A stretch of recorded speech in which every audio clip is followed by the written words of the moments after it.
The North African campaign starts now. Hello, everyone. This is Gamer1745 with my continuing playthrough of Hearts of Iron 4 with the World Ablaze mod. No, this is what I want to do here. Yes. And we just called in Italy. It'll take them a few seconds. So what I want to do here is put you up over here going after fighters. You also go after fighters. And you go after ground crew. You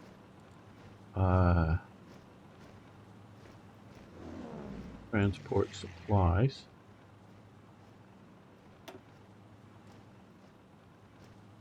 And you go after there.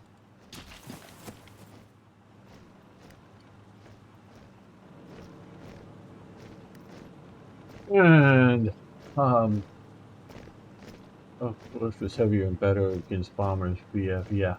Toto with Africa Go, yes. This can't be true North Africa. Britain doesn't occupy Tobruk, and the Italians didn't lose the Brooklands for their own fortress. Yeah, well, yeah, I did not bring in Italy until I was ready to actually support here, which I think would have been better for things.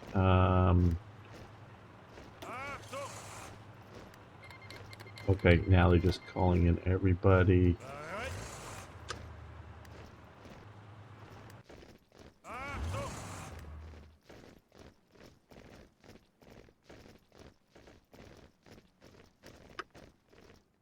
All in. I don't know why they create all these little like subgroups in this game.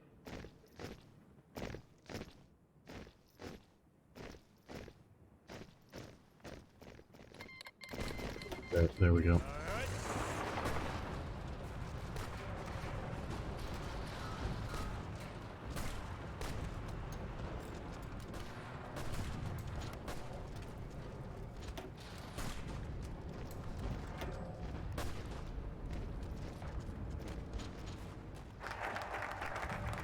Okay, the Swiss franc agreement. Here, we have more civilian factories. Well, good. Okay, so well, before we go into that, let's see. We've got this, okay, we've got from this port here, it upgrade to level 2 railway. I don't know if this is going to be enough to help. I'm not sure. I didn't upgrade the supply point, but hopefully trying to move more supplies. So that part worked.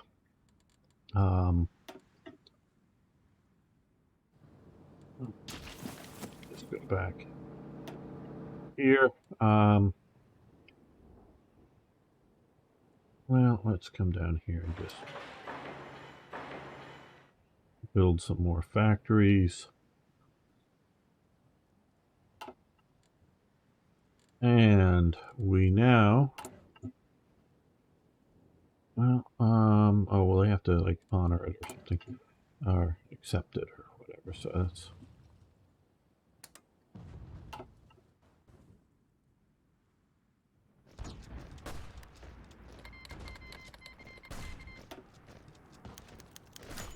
Okay, they just agreed to that.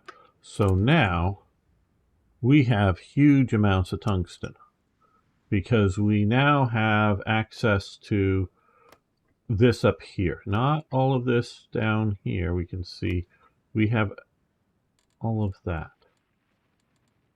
And that is somewhat historical. More detailed than this, but this does, shall we say, sort of work. So what we're going to do is we're going to save the 3 factories there and just import, get that coming from there without having to import it. And that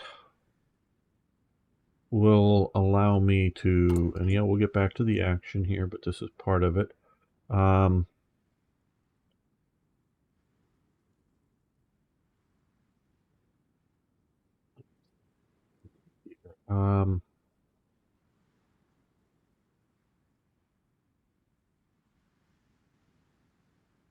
still needs rubber. And we're down on rubber. We're going to get more rubber, but we're down on it. Aircraft need more rubber.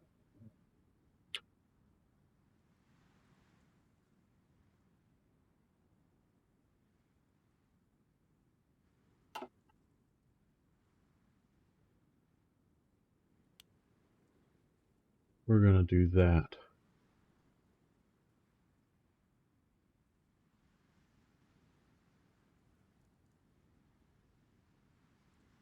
And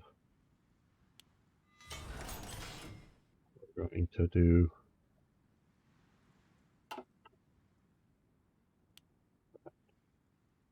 so that we are cranking out a lot more medium tanks, support tanks, whatever you want to call it. Like Big Hidden Nexus War Clan. I'm sure the Duce will somehow step in, yes. You can't strategic bomb City Barani to reduce fort levels. I don't know if that's going to reduce fort levels. I don't quite honestly know, Niagara. I normally don't wait for that. In fact, I would rather sort of surround it, take it out that way. How's the Balkans doing? They're just sitting there doing just fine right now, Niagara. We're carving up,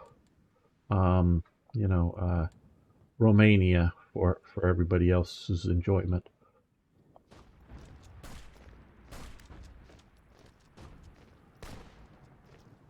Oh, is there something that we want to do particularly now, or do we want to... Well, we could do that, but that isn't useful at the moment.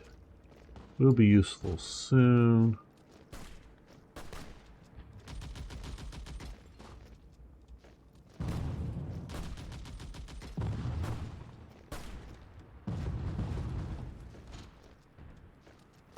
All right.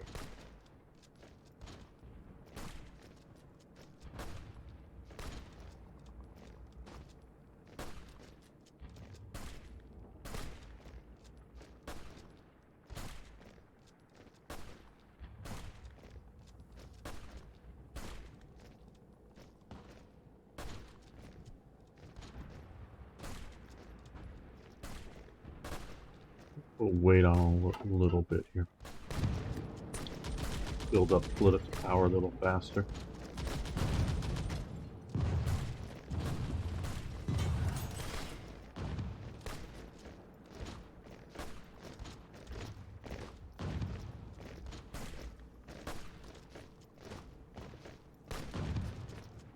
We are giving, well, not at the moment.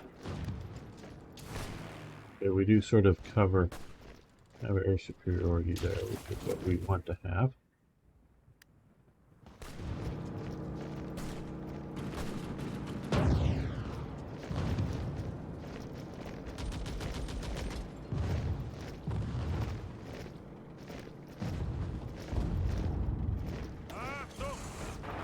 You guys drive out into the desert. No, we're gonna leave. We're gonna almost go to the desert. These guys are gonna push on the flank there. We can build more submarines. So let's just come here, grab the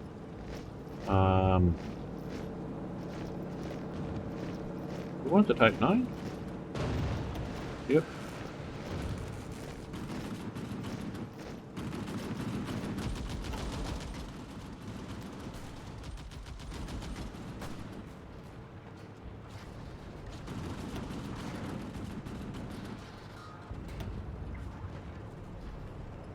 Almost gonna come down. Oh, why don't these two damn divisions get to the same moment?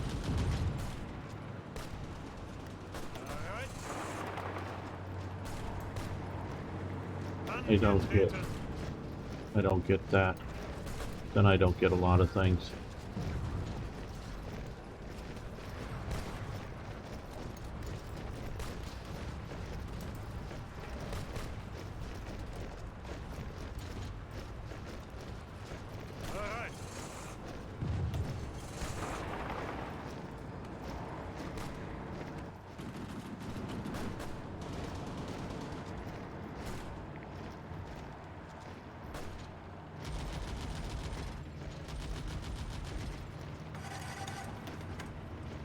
Okay, no, you stop attacking because you're not being successful at it.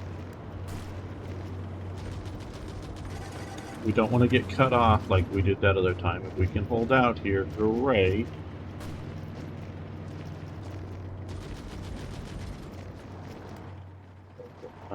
Here, these guys, we need to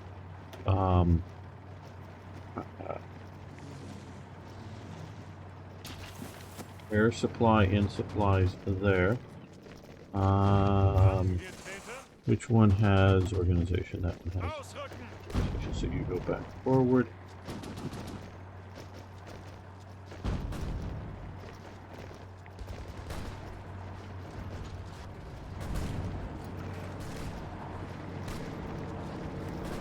Well, the Italians are attacking here now, so Rommel joined them.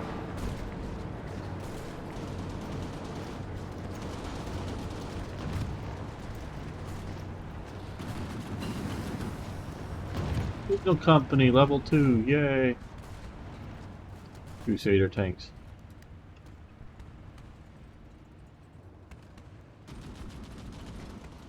No, HE, if you're talking about airplanes, our production, oh, these are reconnaissance planes, in the game, and yeah, I do have, 1 1/3 a week because of lack of rubber still in production, but those are set up as reconnaissance, where, and so they don't. You can see all the mission types here. We have naval patrol, air recon, naval mine sweeping, naval mine laying, air supply, logistical strike, which going after like railways and roads, port strike, kamikaze strike, which I think only Japan really gets, naval strike, strategic bombing, which goes after industry, and interception of bombers primarily. They will, if there's no bombers but there's fighters, they'll engage fighters. Close air support and go after fighters first, and then if there's not enough, or once they've cleared the fighters, then go after enemy bombers. So these little guys here, no, back here, sorry. These guys back here, all they can do, that should be checked here, and that should be over. I don't know why that wasn't. Okay, so that should be giving us air recon support. Yeah, well, very good. We've opened up trade with Sweden. The Friesler Storch, I guess they're which was a short range aircraft, but it isn't much different. Why am I here? I'm supposed to be over here. Okay. Steel. We have more than enough steel, so and we've got all of our factories sort of in use, I think, at the moment. Now that we have various, we can trade steel here, but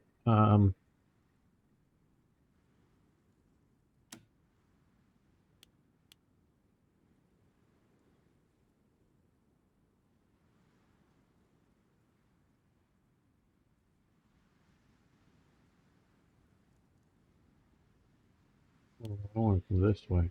Oh, I didn't want to do that much. Okay, we were at 150s. Yeah, so okay, let's go down, I guess, to that.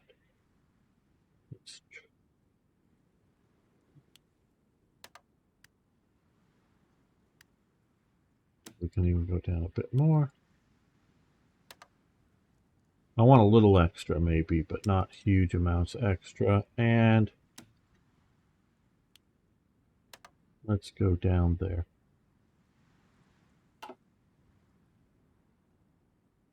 Yes, Friesler Storch. So I think it was because the UKI decided the smart course of action and poured sufficient number of troops into the area. Yeah, that could be the thing.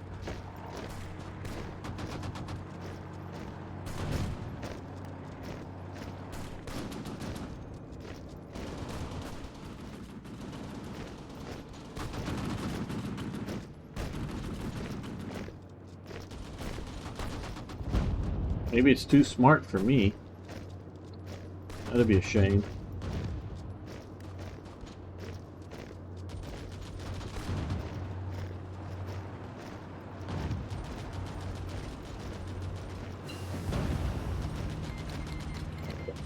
Third war on the Kingdom of Greece. Right, yay, good. We'll let these go now.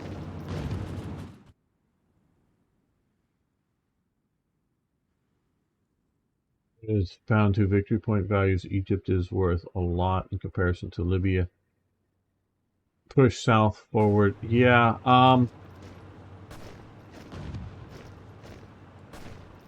they're about ready to hit there, so let's join. Well, yeah, let's push in there.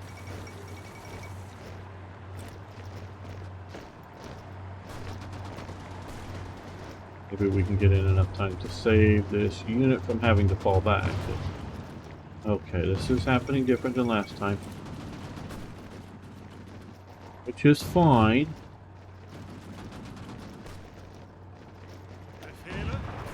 You go back there, Rommel.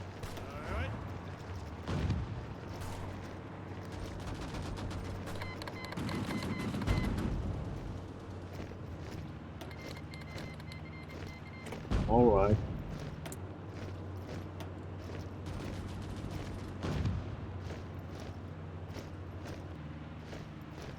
Once we get these going. Oh, all right.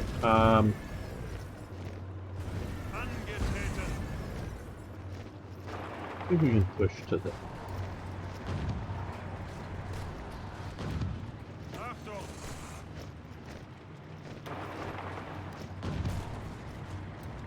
There we go.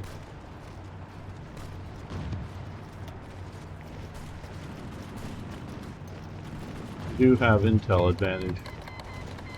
The Enigma codes, etc., they're getting on us, I'm sure.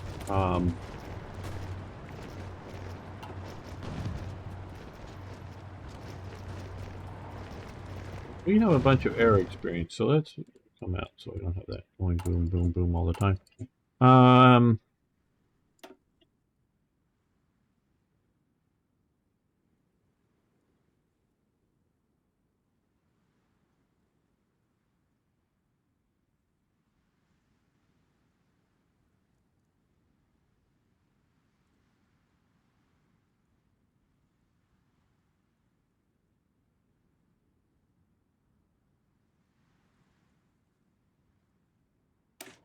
I think we'll do that. Okay,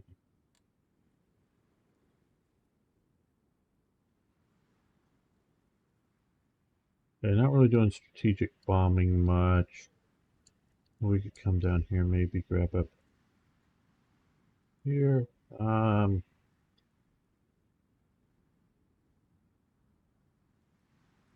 Deep white bombing.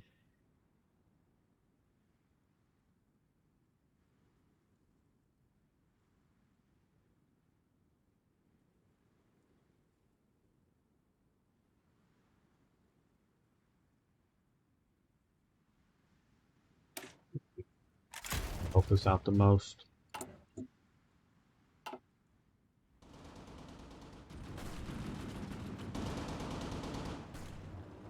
Yeah, we got a lot of Axis troops down here, that's true. But they've got a lot of units, and if I was going to be any sort of use, I figured I needed this much support here.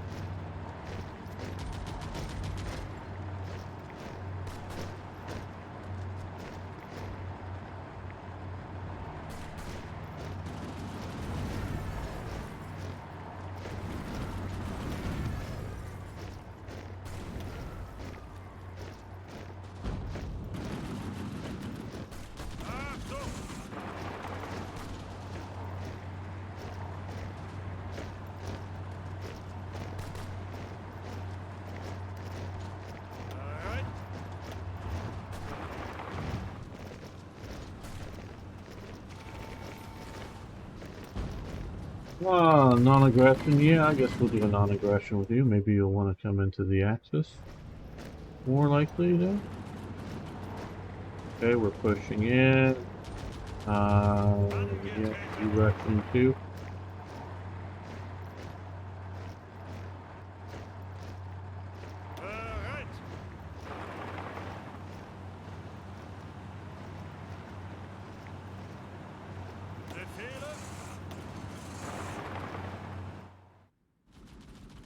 Now I should be doing, yeah, air transport into there. Help with things.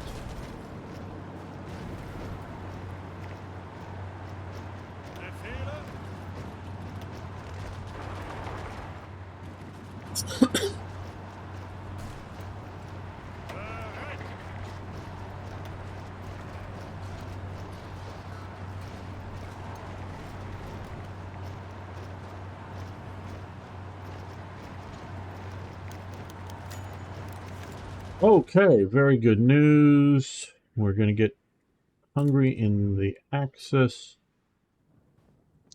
which will allow me to do this. We've been gaining more political power. We'll get 4 more military factories. Hungary will get 8 more. That is very useful. Let's see how much. Oh, research and exactly. Not exactly sure.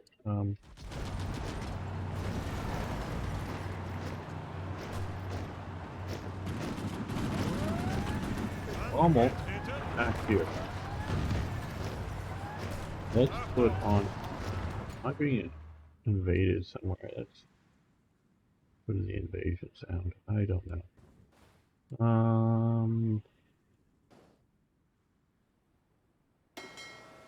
Marines are coming into port. Okay, no, I don't see an invasion of German territory. Okay, no.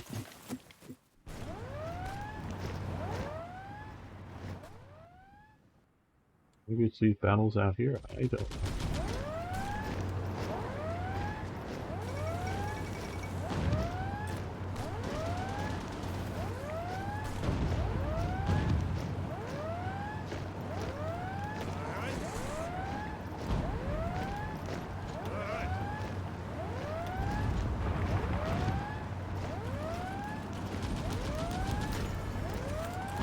Falls ill. Not good news. So it's still, I don't think it's time. I think you just get slaughtered if I drop my paratroopers into there.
Now, unlike the first time I played this, we were able to cut off units and destroy them. Where this time we pushed them back, which...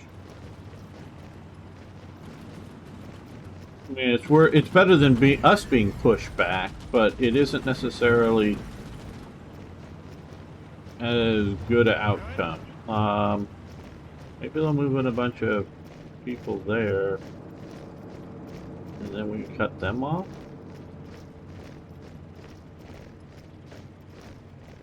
These guys to get... Yeah, there's two divisions at least over there of some sort.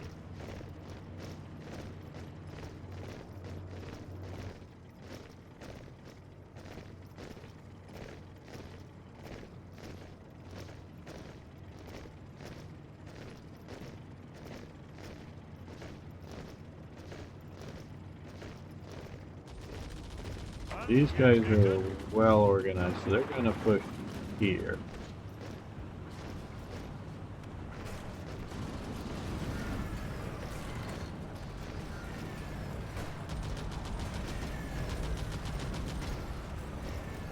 Waiting for that. Okay, good. We have some Italian backup there.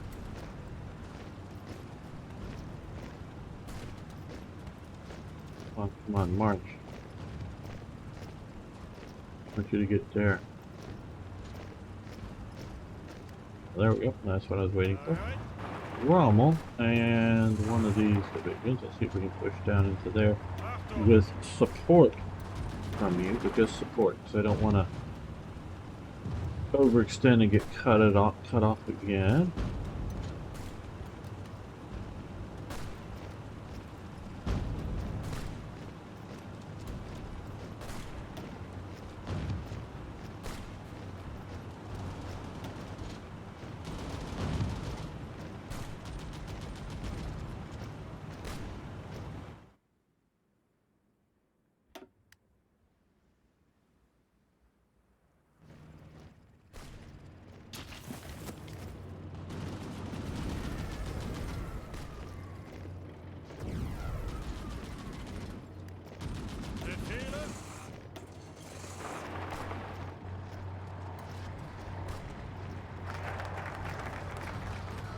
It's a great Hungary, so that will be good. You could reach the port. Yeah, I want to reach that port really bad. Or Niagara. Okay. Yes, let's try to get Bulgaria into the Axis, and that would give another front to the Italian war there.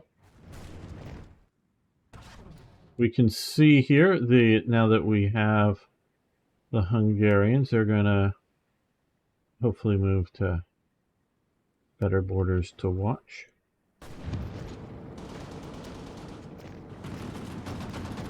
So, you move forward too.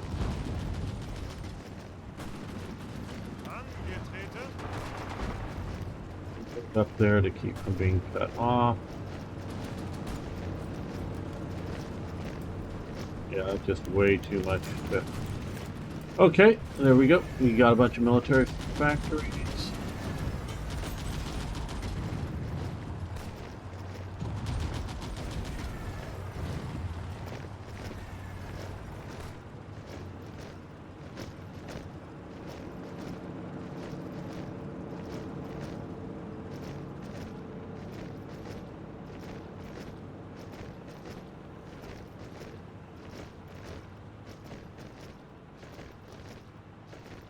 I want to get to there, but I'm just so worried about being cut off again and losing way too much.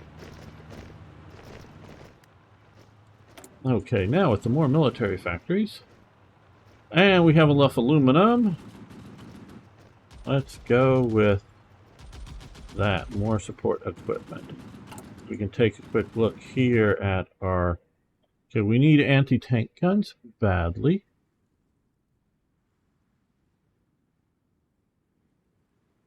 Not lots of, I know we have lots of support equipment and a lot of that, but what we can do, there's a lot of things obviously over here.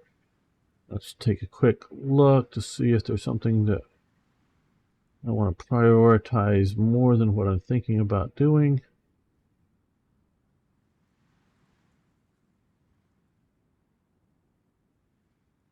Rebalance industry. That would be useful.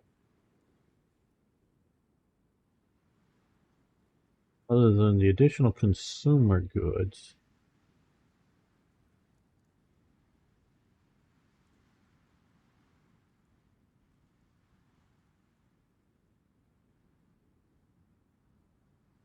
Let's see about closing off Sweden to other nations. But right now, what we're going to do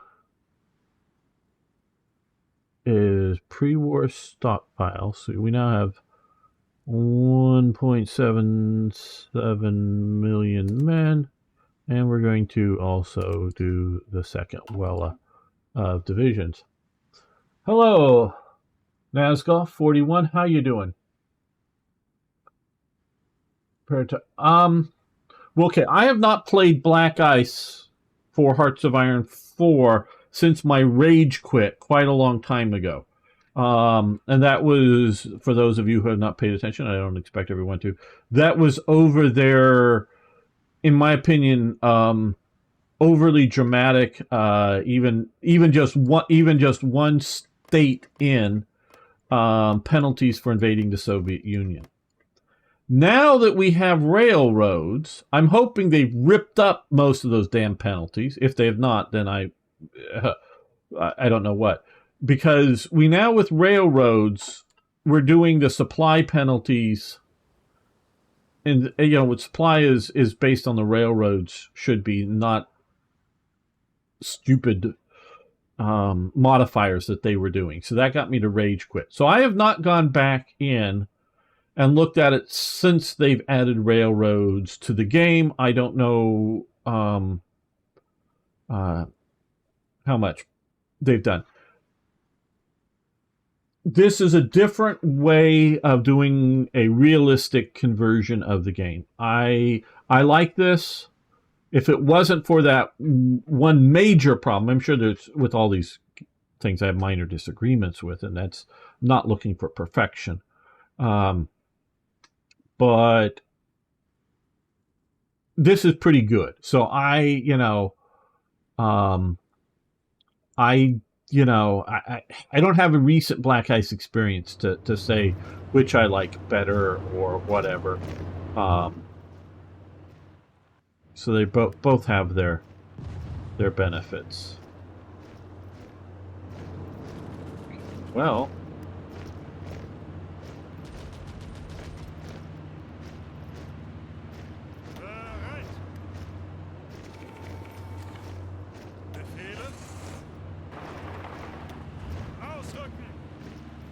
Rommel back there. I know he won't like that, but we will do so. Now, Guderian is ill.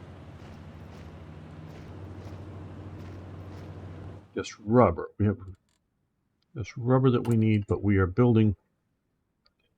Not saying this is enough, but we're building a hell of a lot of, synthetic plants that will get us a lot of rubber over time.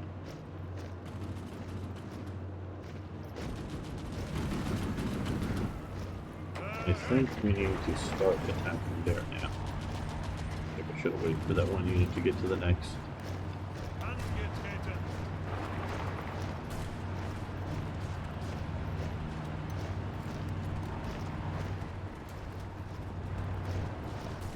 So if you like the idea of Black Ice, you should like this. I'm not saying it's better or what, but you should like this and maybe give this a try if you want to try something a little different than Black Ice, but trying to do the same type of thing. And add realism mod to the game. Now, we're still fighting up in Greece up here, but I'm noticing Greek units down here. How interesting. Instead of Britain going to help Greece, Greece has come to help Britain. At least on the ground out here.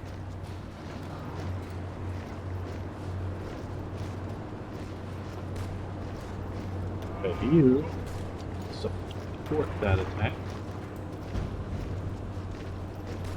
No, we're not winning it. That's a problem, of course.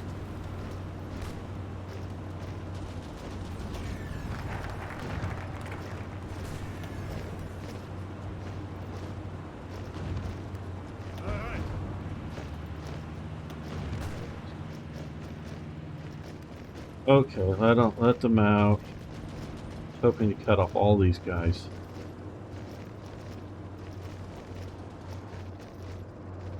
Be able to hold.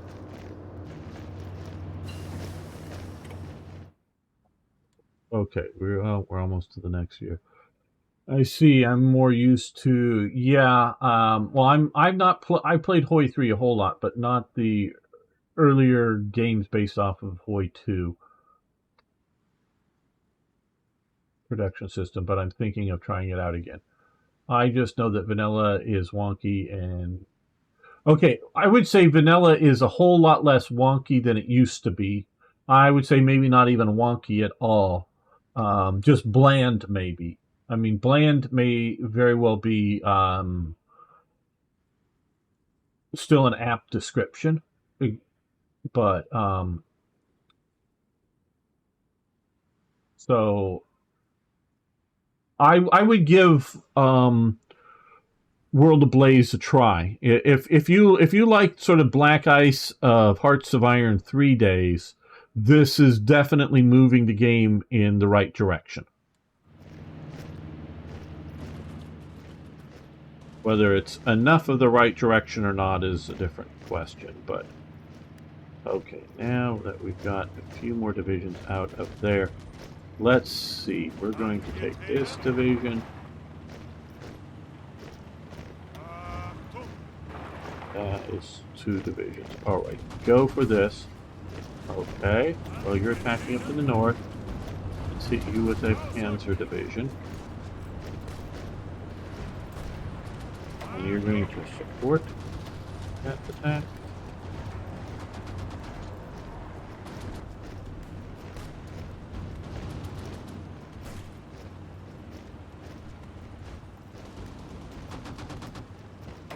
You guys support this attack now that you can. Hopefully overwhelm these guys before too many reinforcements show up.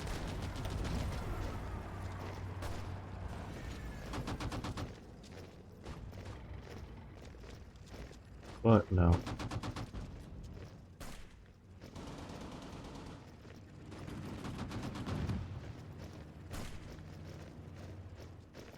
Oh good. Looked like the Australians were showing up. Yay! The Indian Army is here in big force.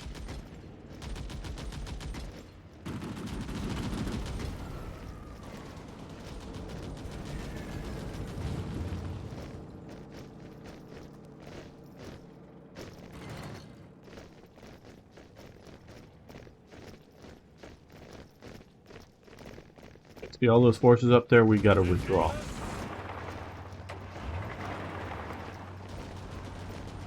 All those forces could hit City Brani. I know it's fortified and all, but they could hit up there with just the Italians and push through.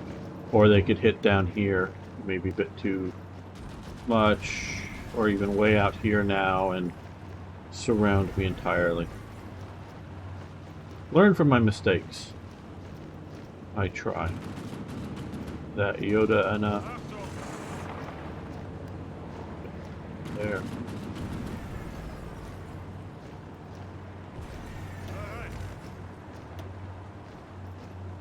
You're still at 2. Okay, 81%.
Well, at least looks the Italians and the Bulgarians now are doing okay against the Greeks.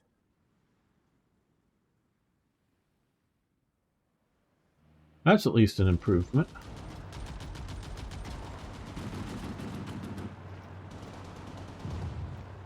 Okay, Niagara. See you tomorrow. Well, it depends on what you want to get from the game. Not in a perfect right. I prefer Hoi 3 over Hoi 4, but still better. Matrix version of Worlds in Flames on old board, but still a lot of depth. Yeah, the old World in Flames game definitely has its charms, for sure. Okay, Balkans Treaty. March south. Fate of Yugoslavia.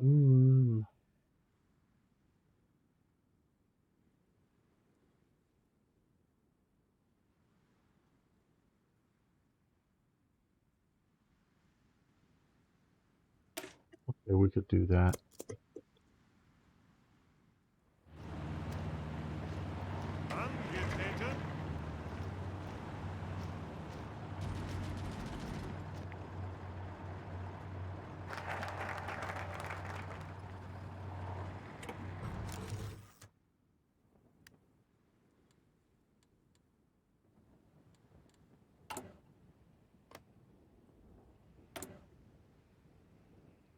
We could declare war on Yugoslavia.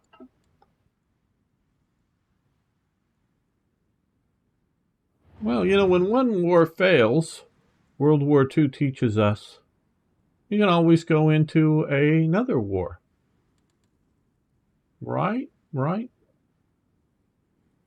Now we're January 1. Sometimes it's a little better to let this fill out. And then you'll more efficiently use the 1941 research here like this.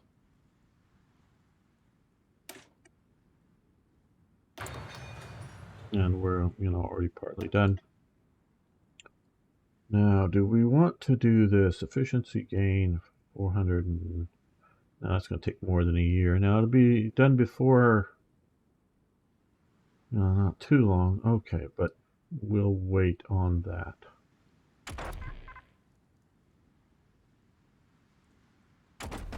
Okay, what we can do over here now is...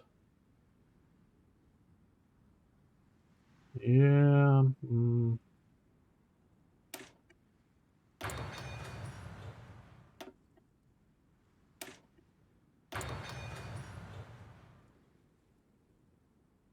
Good to know. What's current version of Hoi 4?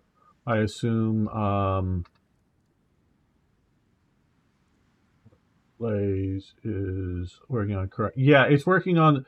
I have all the DLCs, but I'm not sure what DLCs are needed. Quite honestly, I'm not sure.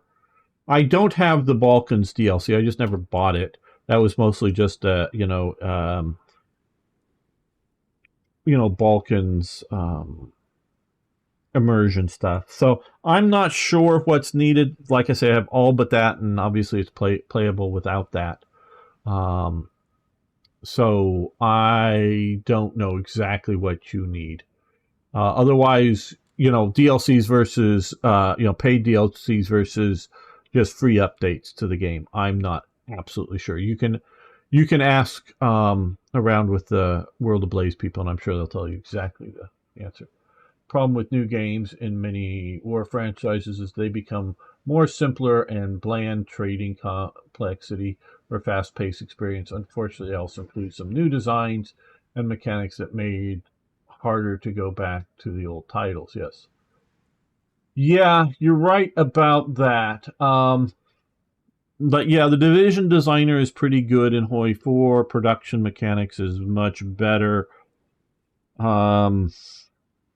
The big problem for me, or one of the big problems with Hearts of Iron 3, is that they're no longer working on the combat AI, but they are intermittently working on the combat AI for Hearts of Iron 4. So it is definitely improving over what it started out as. But it is... Hey, Starstreak. Going well? Well, I'm going well, but the war ain't maybe so much. Okay, chat, what do we do here? What do we do?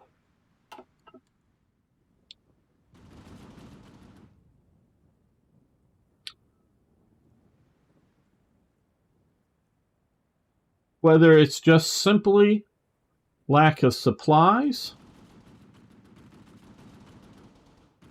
I do have some aircraft flying supplies in. But whether it's lack of supplies or other factors, keeping me from pushing through all of this, and we can see that we now have the Australians shown up. I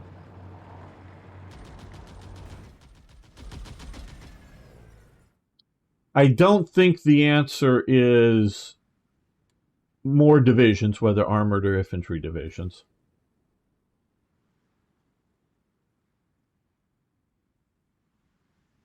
We won't have enough Navy, I think, to do naval invasions. Because I don't know that the Italians will control whatever enough. But maybe, I don't know. You try to do, try to either invade, here and then land here and come around this way, which is sometimes what I want to do.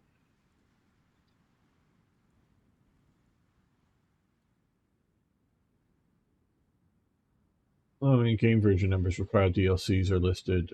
The Steam page anyways. Oh no, the Aussies, yes. Oh, I meant the game version number required DLCs are listed in the workshop.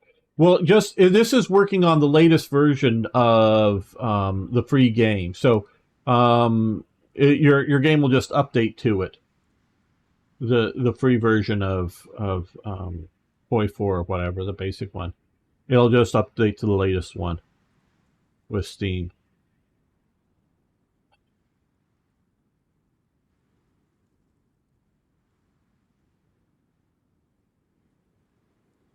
Well, yeah, but I'm trying to, how do we do? Okay, because it's January 1, 1941.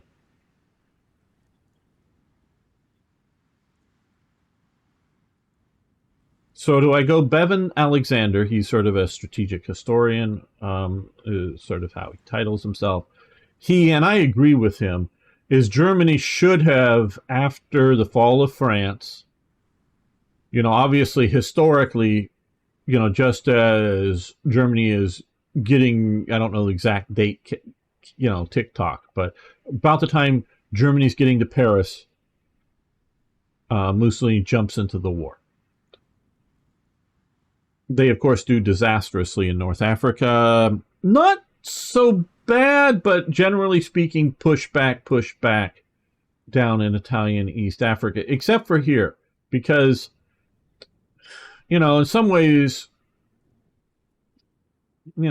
how realistic do you want your game to be? They didn't have all these divisions down here in North Africa, and especially here, the Italians were actually able to come in and push.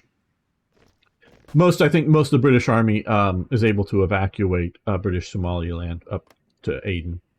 But, and they eventually fall. For a little while, there's an air bridge that comes through Libya. There's like a, refueling stop somewhere out here, and they were flying in some military supplies and flying out wounded and whatnot. Mostly trying to time it at night over certain areas that they thought would be more likely to be intercepted. But yeah, disastrously in the early stages here and are getting pushed back.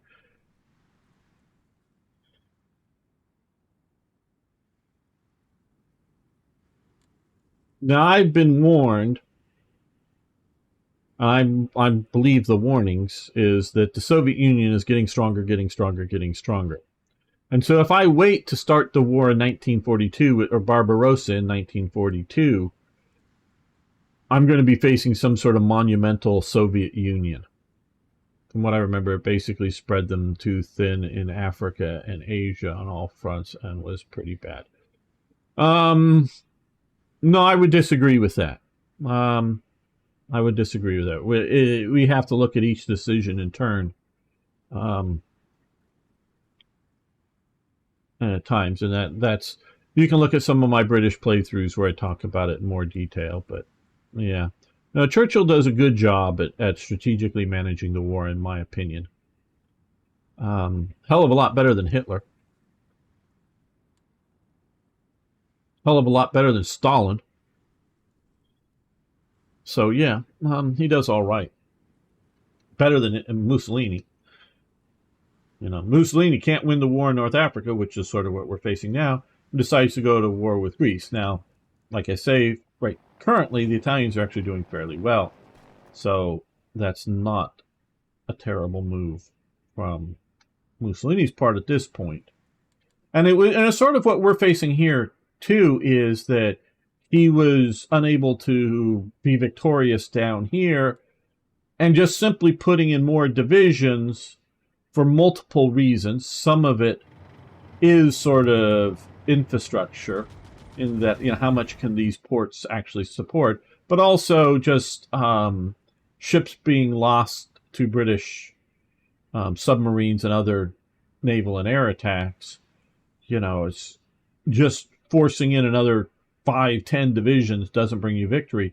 Now, if you can take out here, and Mussolini did have, you know, over here, but you could shorten, you know, your, you know, bring supplies down along, you know, the Greek coast here, giving air and other cover, able to, when you spot enemy assets, you know, run into port kind of thing, and then make a dash down here. You know, that's much, you know, you can look at strategically coming, you know, all the ports on Cyprus are on the north side of the island.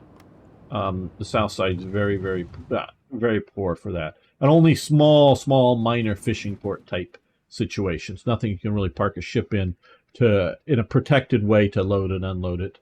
And when the British were evacuating some from the south, it just basically they were evacuating men onto ships, not loading supplies and other, you know, equipment and whatnot to get it out. But, you know, so still coming down here and coming to, you know, whether it's Tobruk or Mersa Maruth is much better than, you know, taking off from Sicily or Italy and going all this way, you know, avoiding a neutral Greece or whatever. So I understand that there are good reasons. It just Mussolini planned the whole invasion or whatever, did things badly in Greece. Not that the Greece attack was a bad idea. It just was executed poorly, and so poorly it helped with the you know, creating of partisans and other things.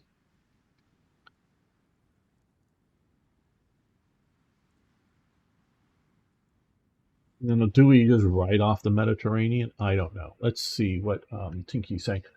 That's the problem with supreme dictators. No one tells them that they are shit, though in some cases the general staff mighty mad about the Fuhrer. No one really stood up to his staff. Really stood up, or stopped his staff. Okay, well, he picked basically yes men for, you know, his immediate staff, Tinky. So that's part of the problem. And there were generals that stood up to him. They got fired, basically, you know, like Guderian and von Manstein eventually. So, yeah, German generals often like to blame Hitler, especially since after the war they couldn't defend it. But often both parties, oh, well, there's plenty of faults. Look, you make bad decisions in war because you don't have all of the information. You never have all of the information.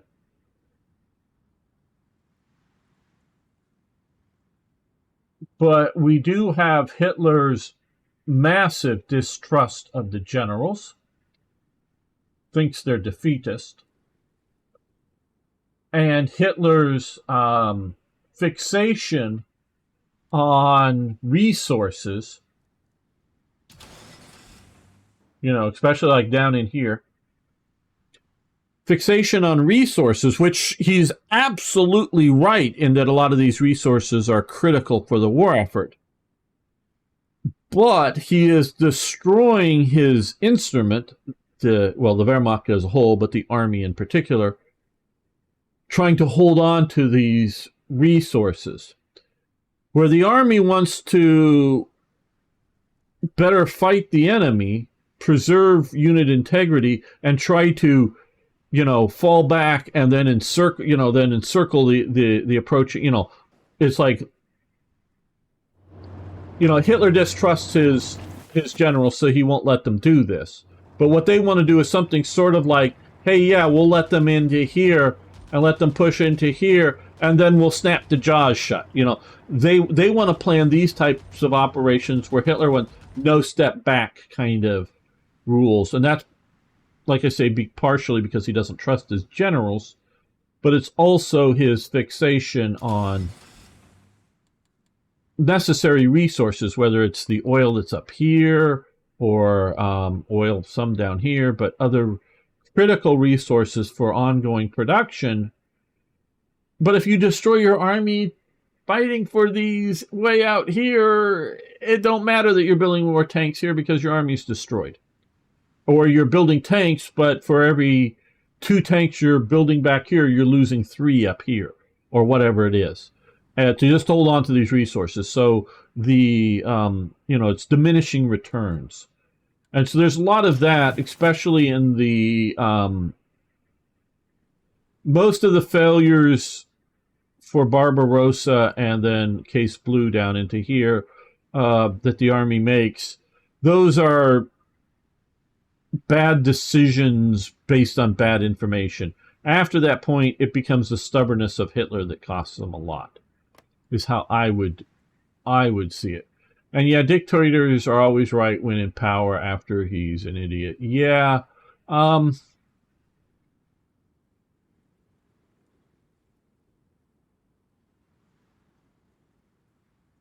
all dictators are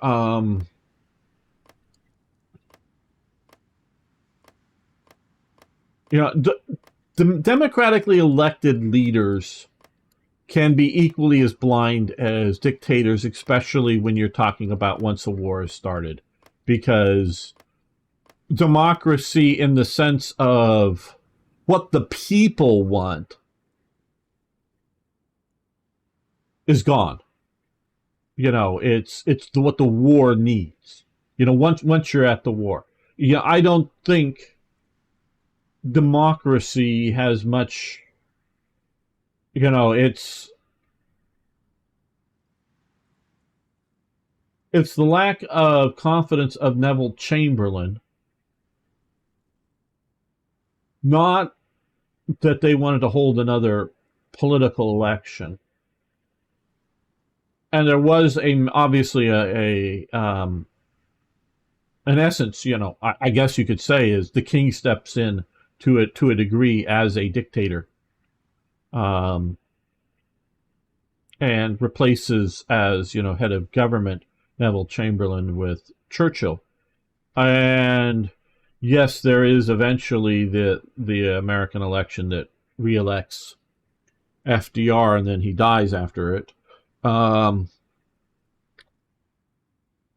I really don't see, when you're really at war. And I'm not talking about sending off, whether it's Britain during the 19th century and, sending off, armies to fight the borders around India, or, after Chinese Gordon gets, where's Khartoum? Is Khartoum? Yeah, Khartoum's here. After Chinese Gordon is killed in Khartoum, now it's about like 10 years later, but the military expedition and with the ending up with the Battle of Omdurman, if I'm pronouncing that somewhat correctly.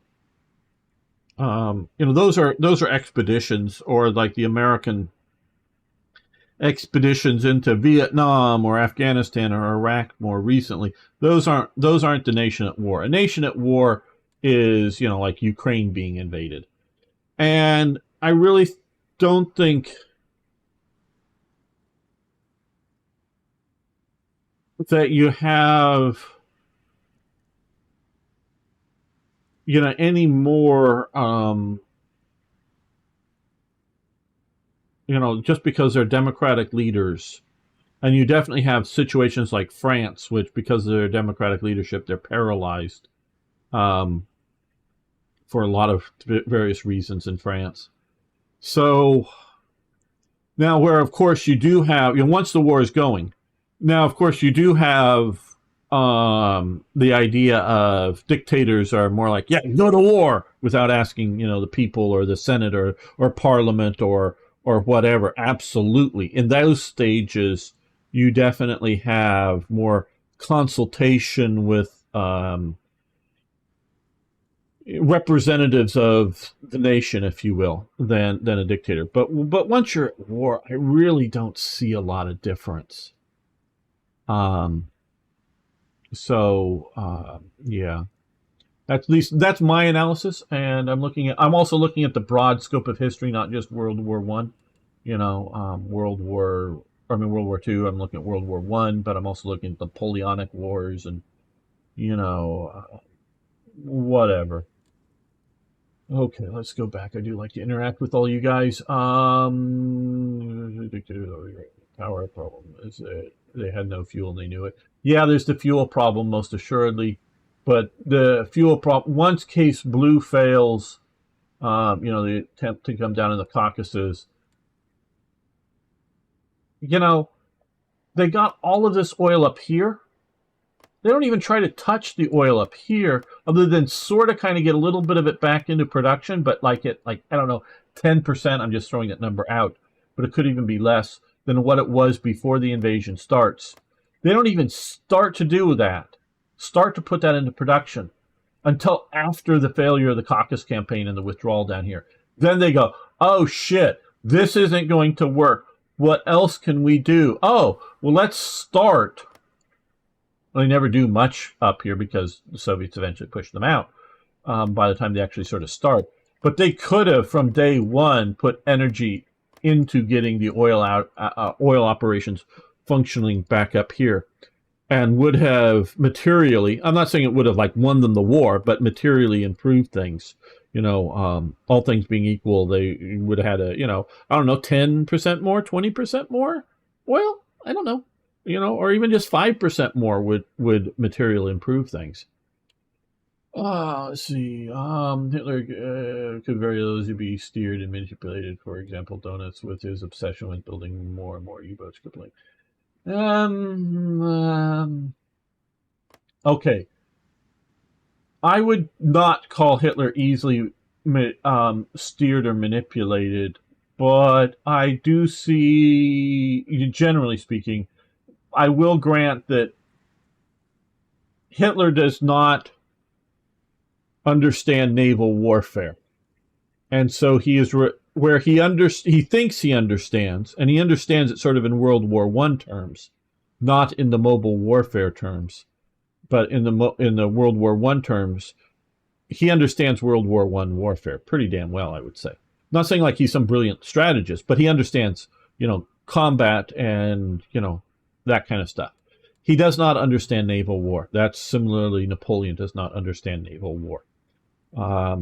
So he is more accepting of experts' opinions on the naval war than he is on the ground war. So I would say that's how I would view it. Not to mention you didn't mobilize industry first. Yes, you're absolutely right. Mobilizing industry is definitely something he doesn't do until after the failure of Barbarossa to take Moscow in the first year. And it's only then does he really start to mobilize industry. And that just started then. Funny enough, General Staff, even Guderian, was the one pushing for more heavy tanks. Well, they were pushing for tanks that could deal with T-34s. That's what they were pushing for. Which would equate to the Panther. You call the Panther a heavy tank? Well, in 1939 it would look like a heavy tank. In 1945 it looks like a medium tank. So it's there's how you want to do it. They even ended up with some ridiculous ideas like the mouse. Okay, well the mouse was really Ferdinand Porsche's idea. Nobody wanted it. Of any of the command unit elements. Biggest moving bunker. That's just Ferdinand Porsche just wanted a hybrid tank, and so he wanted a diesel electric tank, like modern hybrid peoples. Germans should have focused. Yeah, well, Guderian is trying to get them to focus on the Jagdpanzers.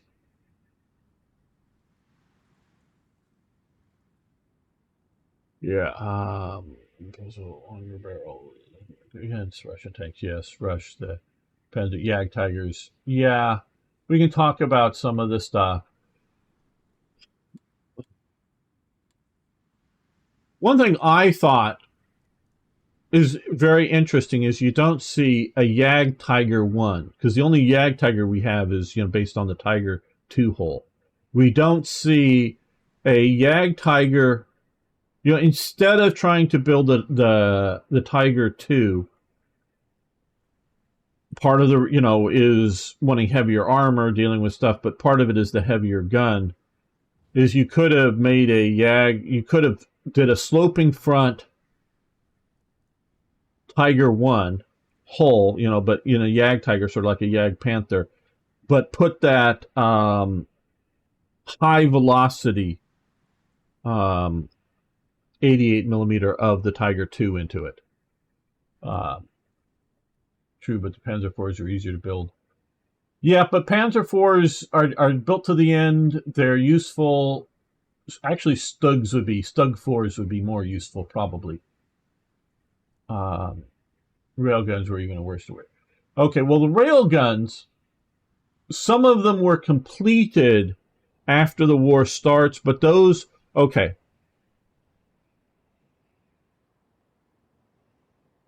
Well, okay, we're going to end this episode here. Not the live stream, everybody. I hope you all find this talk fascinating. If you want to hear more of it, of course, check out the live streams. But I want to keep this a little bit more to gameplay. So we're going to end this episode. So thank you, everybody. See you next time for more, yes, even more Hearts of Iron. Guys, don't worry. We're not ending. I'm just